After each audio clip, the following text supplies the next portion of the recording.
Welcome to my podcast. My name is G. Today is the first episode. I was talking to my friend, one of my long lost friends. I found him again, and he was telling me about all this stuff he had, and that he had a dream to start his own podcast. He had the lights, he had the setup, he had all the space in the world, and I'm like, yo, but he was nervous to start. So I'm sitting here and I'm like, yo, man, you funny as hell. Like, you got a whole bunch of perspective. We used to hang together. We got stories, bro. You could tell them. You got a lot of wealth of experience, man. You should share it with the world, yo, because you are fucking hilarious. Wait a minute. This sounds like fun. All the stuff as I'm encouraging, I'm like, this sounds like fun. I think I want to do it. So I'm explaining to my wife about all this stuff, and I'm like, yo, baby, I think I want to do this. A couple hours before, me and my wife were talking about, being a little different with our finances, and that she was like, well, listen, take the card. I'm not spending any more money. I said, all right. But after I tell her this story, and she saw how, excited and enthusiastic I was about it, she said, give me your phone. Show me the equipment you just showed me. Ordered it. Now I ain't got no choice. So I don't even have a name to the podcast. I don't even have anything that I don't even like. Nothing. I'm just starting this shit. I'm just following through on something that I wanted to do, and here we are. This is my first episode. Uh, I'm a registered nurse. I'm gonna talk about a myriad of topics. I'm a nurse. I like to work out. I love basketball. I love sports. I love music. It's a lot of things that I want to talk. And I got a pretty rugged background. You know what I'm saying? I got some stories to tell. And when I made music, I just told a lot of stories. And I think that's why I was able to connect with some people, because of the stories I told. And they like, yo, you going through that too? So I think that, I got some shit to say, and I want people to hear it. So here we are, right? I wanted to start the podcast today because January 21st is a very, very important date to me. About 9 years ago, that was the last day I took a drink of alcohol. And I am 9 years sober. I have not had anything to drink since then. Maybe a freaking non-alcoholic beer, but nothing. I have done nothing. And I'm pretty proud of myself. So, I just want to share with you guys maybe a little bit, my mindset back then. Because I think redemption, when you talk about a person like myself, is like, it's a humbling thing, but it's something that, it makes me feel good about everything. Like, the actual getting people's trust back, repairing things that you've broken, repairing bridges that you may have broken. You know what I'm saying? So I think, like, a lot of people ain't really, humble enough to do it. A lot of people think that they got this shit. You know what I'm saying? And they don't. You don't. You know what I mean? You just don't. And I think that if you listen to me, maybe I can show you or tell you something you didn't know, or, share with you something that you may be going through that I've been through before, and this is how I was able to repair that. So when I think about 9 years ago today, I was a totally different person. I was a father of four, but a very terrible father of four. I was not available emotionally. Uh, I thought that just being there and them seeing me and me being in their presence was a lot, you know what I'm saying? But it's like a couple of other things that I just wasn't ready for. And I should have been, because I decided to create a family, you know. I I have been pursuing a music career since I was 18 years old, and I wasn't done with it yet.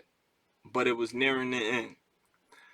I always been a pretty good rapper, you know what I'm saying? And I used to always get just enthusiastic responses forever and ever. But once you get like in your 30s and you start talking this young boy shit, you look crazy. And I started feeling crazy.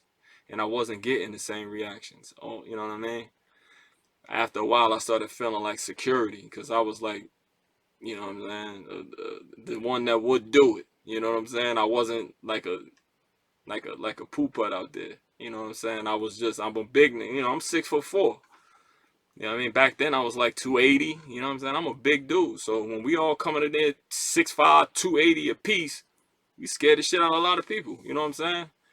You know what I mean? There's a lot, you know. So, but I just started. I just knew it was the end, and I don't know what it brought over me, but it made me really, really sad that I wasn't gonna, that dream wasn't gonna ever come true for me. And it hurt me dearly to the point where I just kind of just wanted to drink and escape just real life. You know what I'm saying? I didn't want to really think about it. I used to call people that I rap with just so they could tell me how good I was and how they wanted me back. But in my brain, I just knew it was over. And that shit really, really psychologically affected me a lot. You know what I mean? Along with the death of my grandmother, who was like the world to me. A lot of guilt with that. You know what I'm saying? It really, really, really hurt me. And they always say you need like a rock bottom uh, before you realize like you're really, really, you know, you're really, really doing bad. And the fact that I got such a strong like support system, my rock bottom's different. You know what I'm saying? My rock bottom, it's kind of hard until I burn that bridge.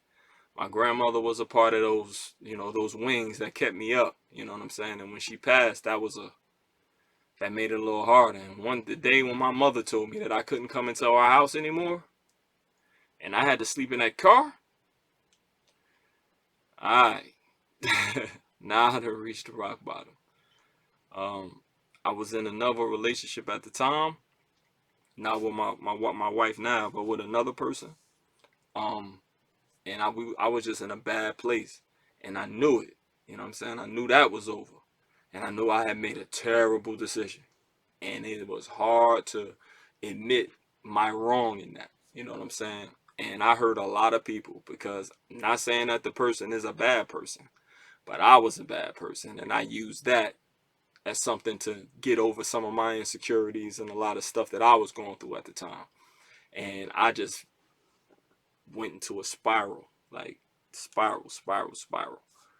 I just remember that day I was just tired, and I had got into the car with my friends, and I was like, "Yo, I think I'm about to, I think I'm about to break up with homegirl today." So you know when you're just ready, you know what I'm saying? I was just ready, like, fuck it, I'm about to do it. You know what I'm saying? But I don't think I meant it. You know what I'm saying? But it was there. It just felt like it wasn't working out no more. You know what I mean? And it was exacerbated by uh alcohol. I had got fucked up that day. And I wasn't drinking no good liquor neither, cause I ain't had that kind of money. Like when I get paid, I go get my Patron and shit. But I was drinking that nasty ass Amsterdam, all them sweet shits. You know them they get you fucked up quick. So I'm just drinking that shit. I'm toe down. So you know I'm a dog at the time. So I wanted to make love or whatever. But I was so drunk, you know what I'm saying? I couldn't perform. So I was embarrassed, super embarrassed. Yo, I hate you, bitch. Get out. Yo, it's over. You know what I'm saying? It's over. So I'm a Cancer, so I'm real emotional. I knew that was terrible. You know what I'm saying?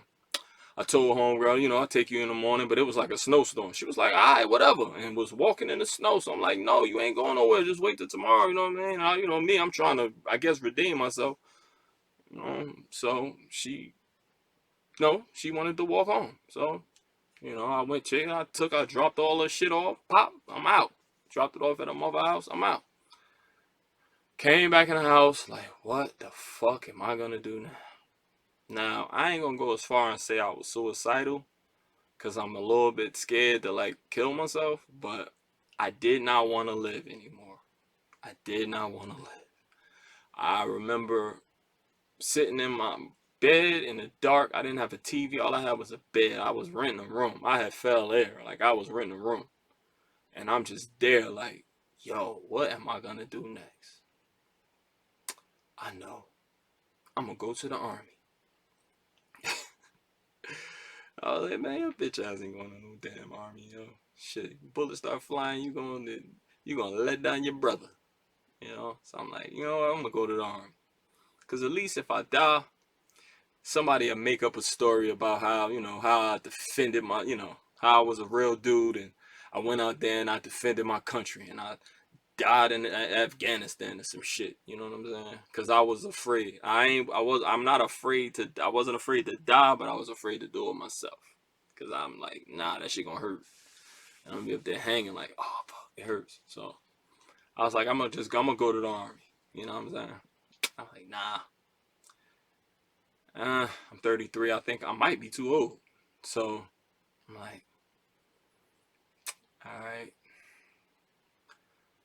let me so being embarrassed and everything, I was like, maybe I should go get me some help. You know, I went and got some help. And in the process of when you going to get some support and stuff, you they have, it's an uncanny way of just accepting what you are, and you learn so much about yourself. So in learning about me, I understand that I wasn't what I thought I was. That person the G's from Bricks, the rapper, that's not Gerard. That's not who I am. You know what I'm saying? Now, whether or not I would do any of the things that G's from Bricks was talking about, without question, without question. Did I do all of them? No, no. But without question, under the influence of alcohol and other drugs or whatever, I will definitely do all the things that I was talking about. And that's not me. Gerard is a lighthearted, funny, very, very, very just caring person. Sensitive, emotional. I'm a crier. I'm all these things. I love hard. I support my friend. I'm a good friend. I'm a good son. I'm not this fucking tyrant that I was rapping about being. That ain't me. You know what I'm saying? I'm not a tough guy. Thank God I'm big as hell, because I'd probably be dead because all of the drunk shit I was doing. You know what I'm saying? Thank God. I didn't get in so much trouble where my life was irreparable. You know what I'm saying? Thank God for that. You know what I mean? And I was able to slowly build myself back up, but with real shit. Not like the little, how many chicks I had and how much money I have, and you know what I mean? People, low value people, you know what I'm saying, giving me, advice and kudos and all that shit. Because you can sit down with alcohol, yo, you can sit down with anybody. Anybody. The lowest of the low people. No offense. But just anybody. I'll be like, yo, how the fuck do you know me? But I just remember, you chilling, you shooting the shit. You drunk, you be able to do whatever. So that's what I was doing. I was drunk. I was hanging with other drunk people. You know what I mean? I remember one time I was rapping, right? And I had a line in the song. And I was like, yo, I say I don't like him. He drink cheap liquor. And the engineer stopped the shit like, yo, you drinking a Bud Ice. And I'm like, yeah, I mean, right now I only had $3, so I had to get two Bud Ice. But the reason, the line is, my uncle once told me, I don't like that dude. He's no good. You know what I mean? You see what he drinking? And I'm like, what the fuck does that mean? And he like, yo, he drinking cheap liquor. What he was saying is, he just wants to get drunk. You know what I'm saying? He drinks too much. He probably drinks too much. He's a low value person. He isn't the best type of person to be hanging around, G. You're better than that. You see what we drinking over here? Why you fucking with this thing over here drinking that? You see what we drinking over here? We drinking to celebrate. You drinking for different reasons. When you drinking cheap liquor, you're drinking for different reasons than when you drink this liquor. It is what it is. It's a kind of deep, you know what I mean? In a my uncle funny way, you know what I'm saying? But yeah, man, I started reading books. I started educating myself. I started believing in, like, what I can do and just like repairing my whole just reputation. My reputation was terrible. Like I people couldn't trust me with anything. Money, I stole, I was irresponsible with people's things. I'm like, everybody still had this thing with me in cars. Cars just tend to break down in my presence. So I when my sister let me use her car again, that shows me that she trusts me. She trusts me. You know what I mean? I had to repair my relationship with my current wife because I had done so much dirt. How the fuck I'm gonna get mad when I'm like when my phone is turned over on the stomach? You know what I'm saying? How am I get mad? I had to build that back. I had to. I had to take everything that come with the insecurities of being with somebody that did something to her like what I did. So I had to sit back and just build that back. Now I might be like, yo, trust. You gotta trust. Yeah, you gotta trust. You gotta trust somebody who's never been the type of person you could trust. So you gotta eat that, man.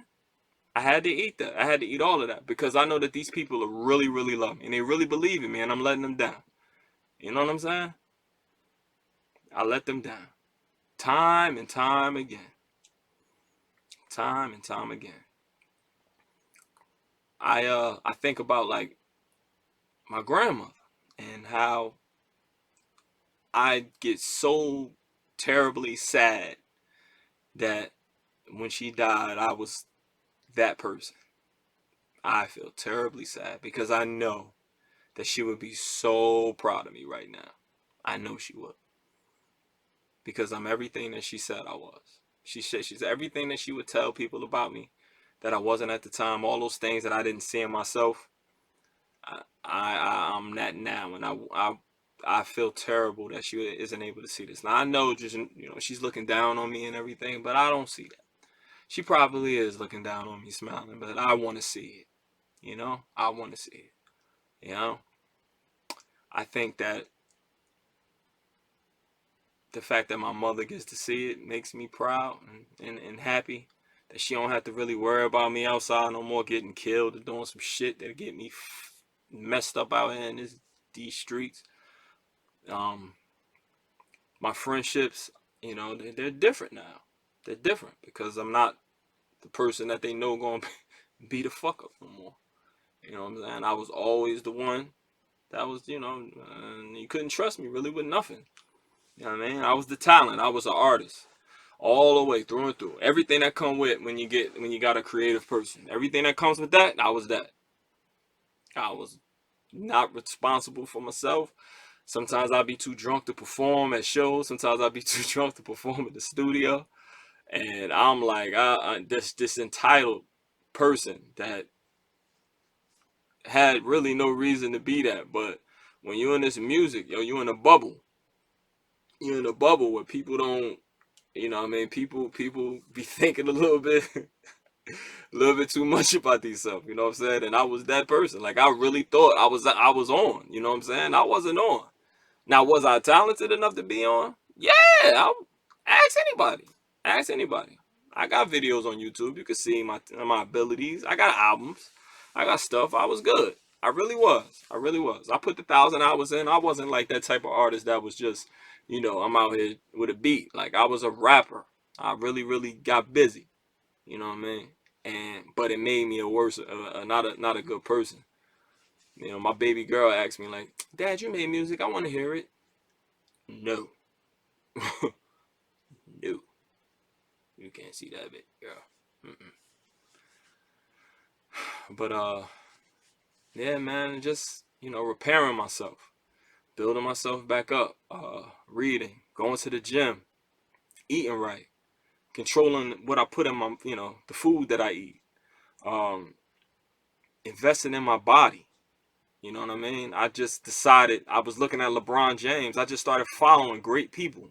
Like people that was like at the top of their whatever field they was in. You know what I'm saying? Michael Jackson predicting what he was gonna be. Yo, when I come out, I want to see. I want everybody to think they seeing a magician. I want it to be the most magical thing they ever seen. And I swear to God, if that man didn't do that. Kobe Bryant. Yo, man, I just don't understand a person that don't like something and don't do nothing about it. Matter of fact, I don't want to understand. Like, I don't want to understand that. You know what I mean? LeBron James invests $1 million in his body every year. That man is 36 years old, probably the MVP right now. The Lakers is losing, but LeBron has got better numbers than he did at 18 years old because he takes care of his body. You know what I mean? He's probably better at age 36 than Michael Jordan was. But that's all from investing in his temple. That's what I do. So I don't have $1 million, but I put $1,000 aside a year and I invest in my physical. So I have somebody that I call to keep me accountable on my diet and my macros and my weights. I do daily. I weigh myself daily. You know what I'm saying? Like, you got to do shit like that. Because if you don't, you just... Those type of things mean something to me. Seeing how hard I work out, I got the heart monitor. It gives you a number.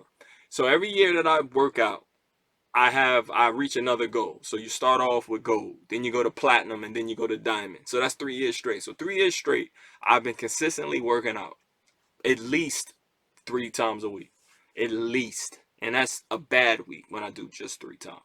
But I work out really hard, yo. And I really like the way I look right now. You know what I'm saying? Like, I think the next 5 years are going to be better than the last 5 years.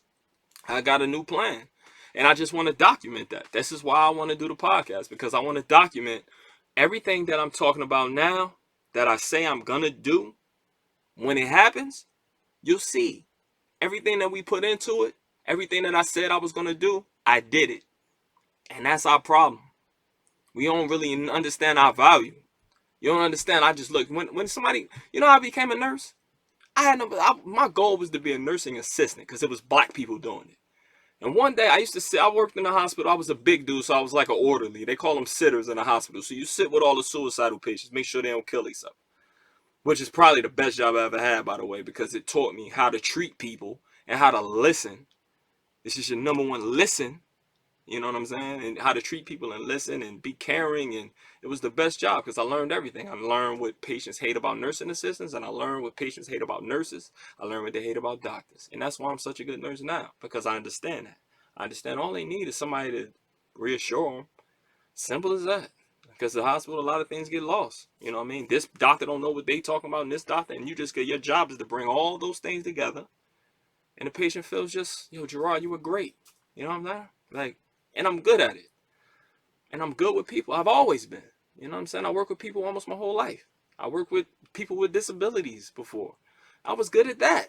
You know what I'm saying? Like, it's just, I'm a caring person. That's what I do. But back to the story about how I became a nurse. The reason I became a nurse is some white lady that did not know me. She said, Joe, man, you just got the best disposition. You're so patient with these guys, man. You should try to be a nurse. You know what I said? How I do that? She said, Joe, just go down to the county college. It's a 2-year program. You go down there, you get it done. So I said, for real?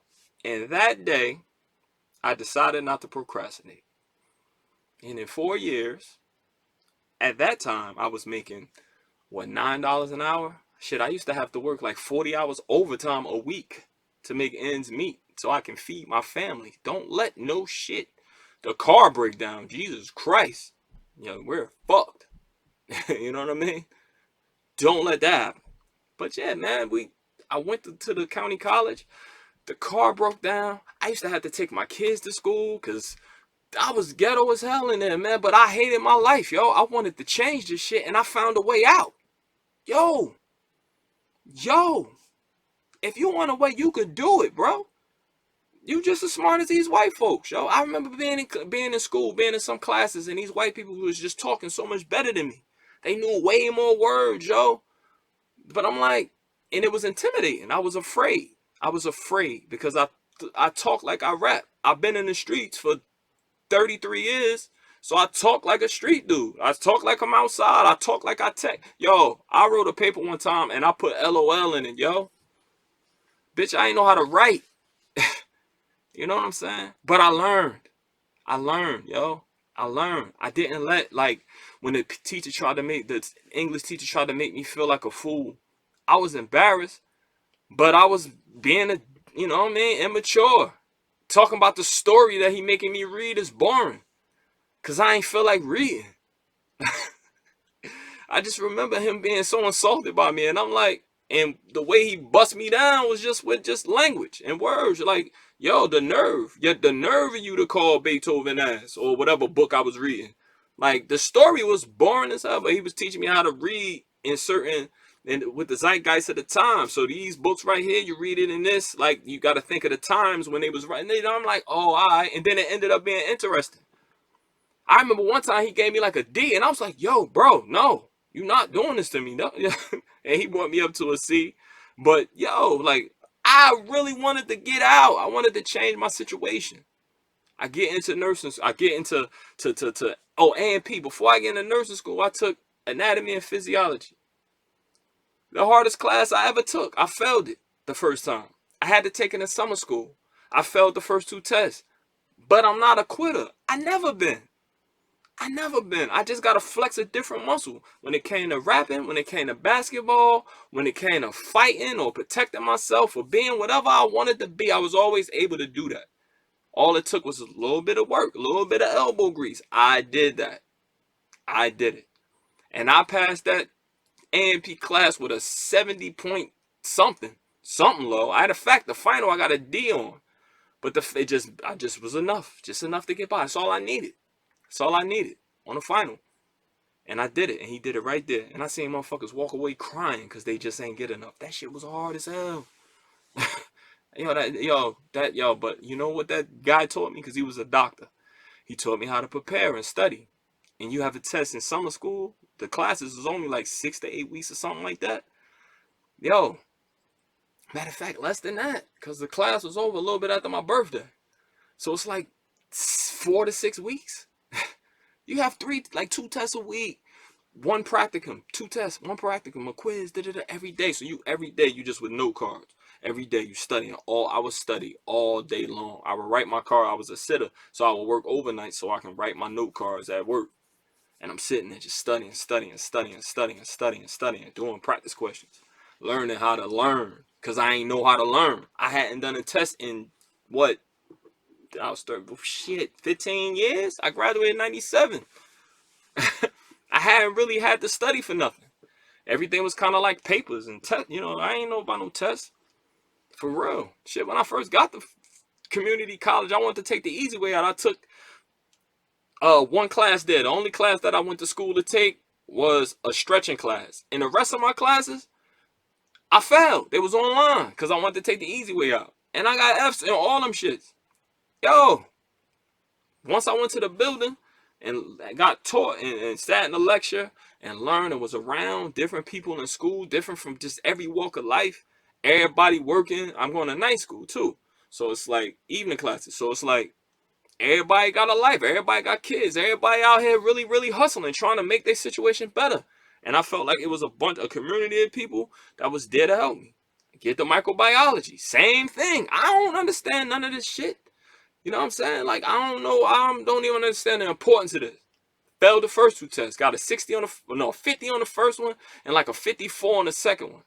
I'm out the game. I'm watching people. The thing about being in college classes, people drop classes. So people just dropping left and right next to you. So it's real. Like, damn. Well, you know what? There's always summer school. I can do it. Because I can't quit. I cannot quit. I can't.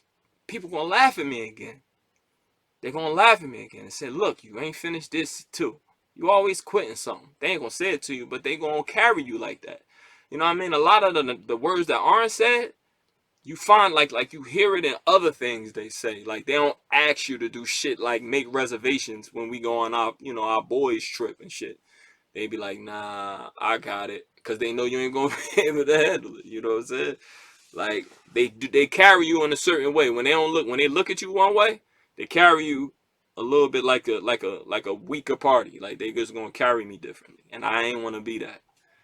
So I'm like, I can't have these niggas laugh at me, yo. So I was like, yo, what can I do to make this better? And she was telling my teacher slowly. She taught me how to study, how to prepare, and then I would go back to what I learned in summer school from not forget this guy's name, and my other AP instructor. But they were just teaching me how to prepare. You know what I'm saying? Another thing that I did, like the importance of your presence. You know what I'm saying? Like, I just remember God putting people in my life that immediately changed it quick. Because I just didn't want to be that little nigga no more. You know what I mean? he put my counselor told me, because I couldn't get into the nursing program yet, she said take an African American studies class. And I'm like, shit, I passed that. Shit, I'm black, I could do that. And that was ignorant as hell, because what I learned was like, that's the class that I realized like how important reading and self-education was. That's the class. That's the guy that told me to read the Life and Times of I forget what the book is called, but it was Frederick Douglass's book, and it talked about him and his life, and that shit was probably the great. And I remember being in that class, and he tell me about all the shit that the slave masters used to do to the slave, the psychological shit. Like, yo, we thinking just whips and shit. Like, nah, bruh. The psychological damage that was done to black people during those times, way deeper than that. Way deeper. A nigga go in the house, take your daughter, and you can't do nothing. You could say all you want. All you want. Like, yo, I would have. There ain't no, man, are you kidding me, bruh? The psychological. That was that was the most terrible thing about slavery, to me, in my opinion. Where a person felt so helpless that they didn't have the strength to go out there and retrieve their own child. They would let it happen. You know what I mean? But I would be so upset, and I'd ask him. I used to tell him, like, yo, man, I be leaving here so mad. Because that's all I really knew how to be, was upset. And he was like, nah, man, don't be mad. Educate, bro. Don't be upset, educate. Tell people. And I'm like, what? Yeah, tell people. Use your brain. Don't always use this. You ain't got to. Not for everything.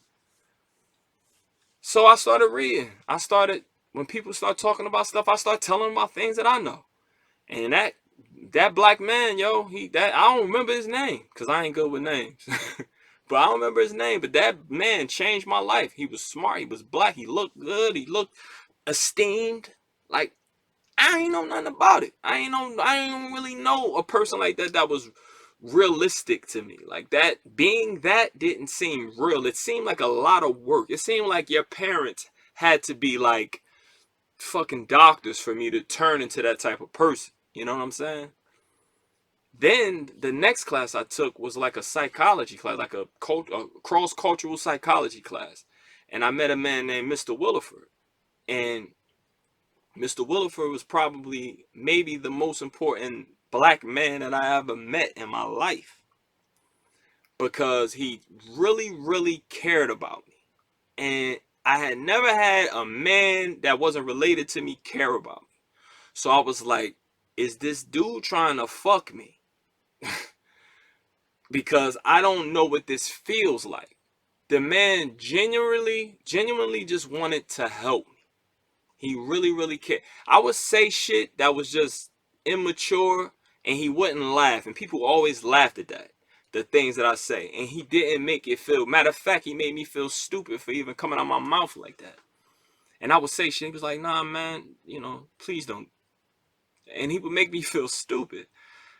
But not in like a, I don't think that's what he meant to do.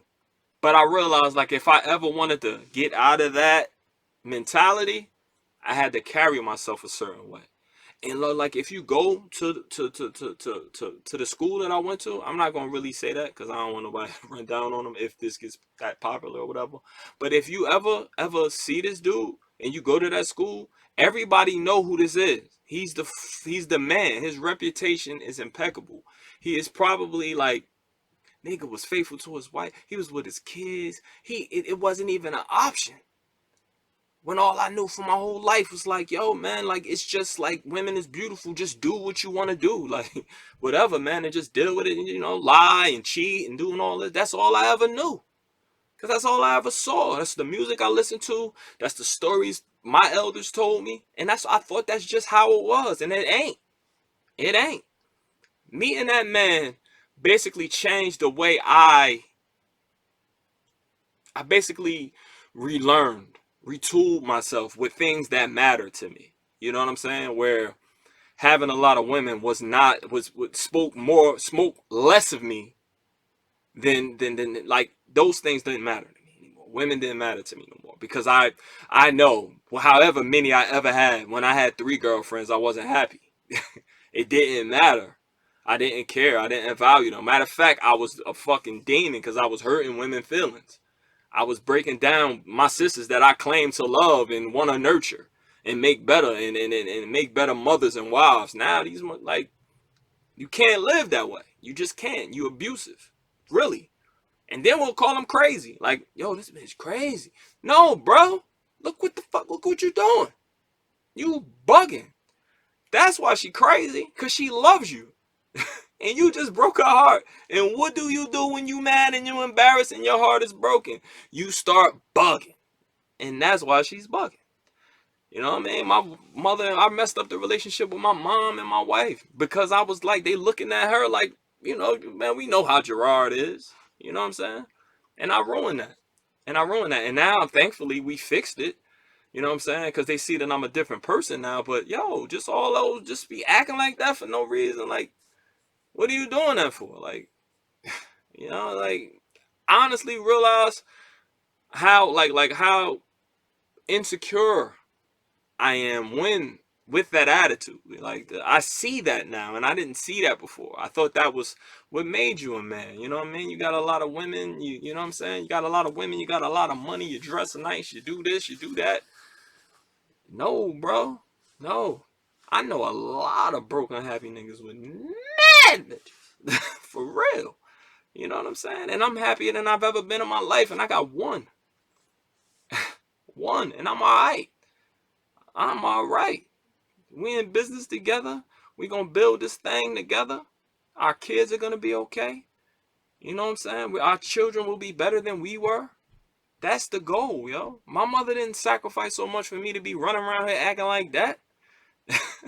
You know what I'm saying? Like, I'm supposed to grow up and be better than that. You know what I'm saying? I'm supposed to show her, like, yo, your hard work, everything that you sacrificed, this is the result. You produce this. Your job well done, mom. Job well done. That's what I want them to see. I want people to see, when they see me, like, yo, your mother really raised you right. Because she did. She did. She did. I ain't got no business running around here acting all crazy and shit, man. So I'm happy, man. I'm happy. I'm sober. I work out today. I worked out today. Today was legs and cardio. I was talking to my little brother Sam today. He trying to get right, and I'm with it. I love it. You know what I'm saying? Because that's what matters. That's what matters, man. Yo, if you ain't good here, sometimes I be like, I hate having anxiety, but anxiety is like my like human guardrail where I'll start to feel it, and I know I need to go work out. Like, I know it. If I don't work out, I'm going to have an anxiety attack. So I need to go in there and, you know, I need to get my weight down. I need to eat better. You know what I'm saying? Because that shit affects you. Yo, if I go 3 days without working out, my sinuses get fucked up. I get a headache. I get, like, I feel all gassy and stuff. You know what I'm saying? Like, yo, I have to now, or I will feel terrible. So, you know, we work out. You know what I mean? Today, I'm supposed to be going to Costa Rica for my best friend's 50th birthday in late March, early April. And right now I'm at like 232, I think. I think I'm 232 today. I have to because I kind of been lingering around there between 230 and 235. I think I'm 232 this morning. My weight will be for the trip it'll be down 220, 27, between 215, 220. Shredded, all abs. Crazy. You know what I'm saying? Because I'm going to eat all Spanish food. I don't know, they eat a lot of rice, I guess. So I'm going to be like ripping mad rice. Because their rice is mad good. You know what I'm saying? Yeah, man. I just wanted to... This podcast is about just redemption, and I'll tell some stories, but please don't look at those stories like I'm glorifying what I was. I'm not. Truly, I'm not. All I want you to know is that you're not the only one that went through this. And young boys, if you watching this, what they say, Hove did that, so hopefully you wouldn't have to go through that. Like, I did it. And I just know the decisions you make now, you'll pay for later. All right? It doesn't matter what it is. I'm probably, the people that I work with, they don't know what I was. They don't know me. They know G. They call me G. Like they know me like that. And it's funny, because it's funny. They don't even really know that dude like that. They don't know me like that. You know what I'm saying? But it's fun. It's charming. It makes me feel like, you know what I'm saying? Um, I wouldn't say accepts me because we in this fight, this coronavirus fight. We in healthcare, so we fight every day before the coronavirus came. So we like brothers and sisters. But when they call me G, I'm like, yo, if my friends was to hear y'all say this, they would crack the fuck up. They don't even know. They don't even know who they talking to. You know what I'm saying? Like, I ain't saying I was a gladiator or nothing, man, but not this guy. Shit, I don't even see this. I look at my degrees on the wall and what people say about me. You know what I mean? The importance of reputation and building that. Like, a lot of people don't really understand the importance of that. They look at it like, some white man controls that. Nah, bro, you do. You could be anything you want to be. Just compete like you always have. Like you would against me on a basketball court. Compete against me in the classroom. You know? Do that. And watch. And just see where you go. I guarantee you, your life will change immediately if you challenge yourself to compete with whoever sits next to you and whatever. And then it's your best. When I was in nursing school, I would stand next to my friend Dan. I made sure I was really, really, really, really close to Dan at all times. Me and him was pretty close in age. You know what I'm saying? But I can tell he was smart. He one of them smart people. He a smart motherfucker. I'm not a smart person. You know what I'm saying? I understand what I am, which makes me like smarter than a lot of people. But I'm not like, I'm a B student, strong B. I'm gonna give you a B, straight up, all B's, pop pop B B B B B. If it's an A, teacher probably wasn't really looking. But niggas that be looking, I swear to God, every time, even in my grad school classes, the teachers that ain't looking, they ain't really read it. They couldn't have read that. That shit was terrible. But the teachers that do read, my shit B, 89, 88. I think the lowest grade I got in grad school was an 87. But that was like a fucking marketing class, which ain't my specialty. Like, I don't really do that. And these bitches was like real marketing, and they snitched on me and my grade dropped. So I got an 87. But I didn't really know. Like, that ain't my specialty. That's not my thing. You know what I mean? I'm not really a marketing. And then kind of find out yesterday, sending me an email talking about you don't have to take that class anymore. Like, really? That's my lowest grade. But it's still a B. You know what I mean? I'm proud of that. You know what I mean? But I would stick to Dan like glue. I knew I wouldn't be able to get better grades than Dan, but when he was getting A's, I was getting B's. And the B in nursing school is incredible. You know what I'm saying? And I got B's all the way down. After the first semester, and I lost my best friend in nursing school, he ain't died or nothing. He just ain't passed. So it's like you see your people just dropping. Like, you'll start off with 100, and when you graduate, it's like 60. And these people, like you, it's really hard. Like, you really form close bonds with these people. You're really in a bubble. Your life becomes nursing school. That's it. You don't go nowhere. You study all the time. When you get off of work, you go down to the library at the job and you study. And if you don't, you fail. That's it, bro. Like, it ain't nothing but that for 2 years. And I did that. And I did well. And I'm proud of myself for that. Like, I really, really passed that shit. I almost passed out when I graduated because all I could think about is what I was. Like, damn, G. Yo, you could do anything, yo. Like, I be looking at it now like, yo, I could have probably became a doctor. If I was 25, I'll go to med school. Because all it takes is a sacrifice. And if you hate what you are, what you're doing, you could do it. You could do it. For real. Anything I do, anything I put my mind to, I can do. I truly believe that. And I've done that. I have, yo. Everything. I wanted to go to grad. I wanted to continue school and continue my education because I wanted to make my life better. 2 more semesters. 2 more semesters. By the end of this summer, I'll have a master's degree. 9 years ago, I wanted to die. I wanted to die. Seriously. So, it's something to just competing, being your best, being a man of your word, do what you say you're gonna do. Don't just act. Don't wait. What are you waiting for? You know? I think I talked you guys to death. We're at 44 minutes. I think since this was the first episode, I wanted to just, give you good idea of what you'll be going through when you listen to me. I'm sure the next episode will be much better. I I'm uh I'm just happy that you guys made it through this 45 minutes with me. Uh Again, man, I want you to just fuck shit up when you go out there, man. You know? Just go out there, lift weights, eat right. You know what I'm saying? Treat your wife good, treat your girl good. Try to build an empire, try to make your kids' life better. Make them read, take the iPad out their hands. You know? Don't be mad when your kid go to jail when you just didn't watch him. Don't.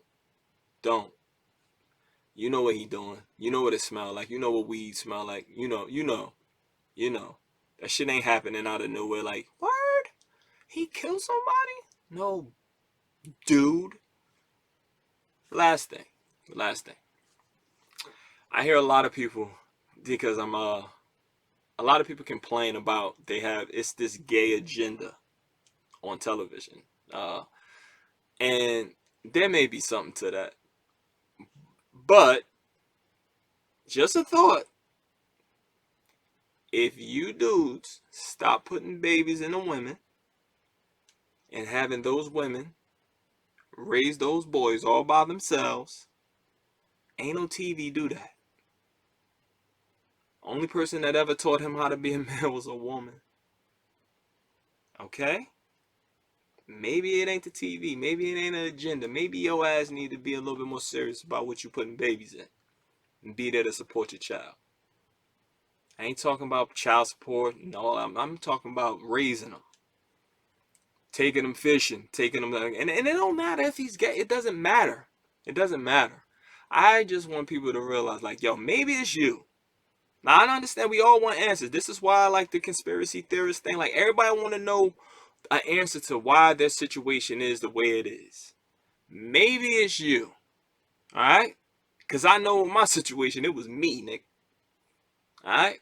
And you know who's responsible for fixing it? Me, Nick. Just like you. Alright? Yo. Peace and love.